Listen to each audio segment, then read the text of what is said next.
when you know, that type of thing. And then you got friends who, you know, are more into cannabis, you know, and, you know, one of the kids, you know, maybe going through the drawer and says, Mom, I had an ounce in this drawer, did Dad take it? You know, when you grow up with it and it's part of the family, it's not as big a deal. Now, not all of my children have taken mushrooms, but most of them have. And the ones that want to eventually, you know, they watch throughout their life, say, well, I don't want to, maybe in a couple of years, you know, but not right now. And then others were right in the middle of going into doing it. So in entheogenic households where they know what the father does and that their mother does it too, and that their uncle also, you know, it's not so much it's how you grow up and live. It's kind of like, you know, if your mother's a florist and she grows roses and the children grow roses, then, you know, that's what mom does. No big deal. We walk down the street. But that's just kind of my quick statement. The question was to the sister, Native American indigenous sister. I think we may be skating around one question with the DNA, the genetics, is whether there's a racial dynamic to these entheogens in the places that they are and people who do not come from those areas.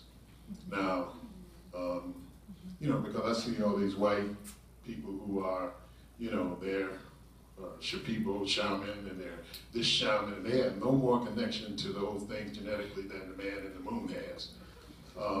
White people have their own things and their own entheogens. You have all that Hogwarts, Wiccan, Lord of the Rings stuff, you know, Gandalf the Wizard, you know, all of that stuff that you have, and you're running to South America to try to get what you have, your own, what you have. And,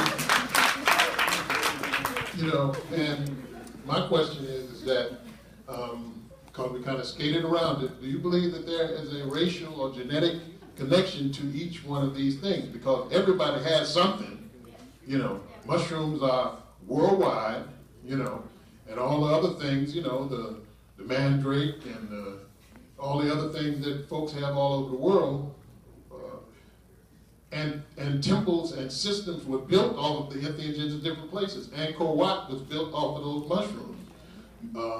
The Mexican thing, you know, with the Olmec and all those things, go there. But my question is that, do you believe personally to say that there's a racial connection to the genetics of certain entheogens? I do. And in the teachings of my elders, I was taught in an oral tradition. And in the beliefs of my elders, if you're going to do ayahuasca, say, you have to have that DNA, or else you're not connecting with the entire spirit of the medicine.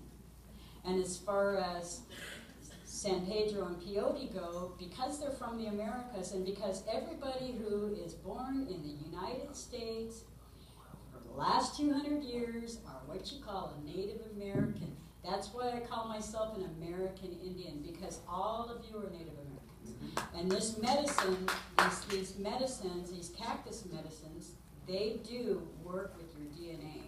And it is advisable with all of these different medicines to acknowledge that they are specific to certain DNAs, and certain DNA people should be leading these ceremonies and to be administering this medicine.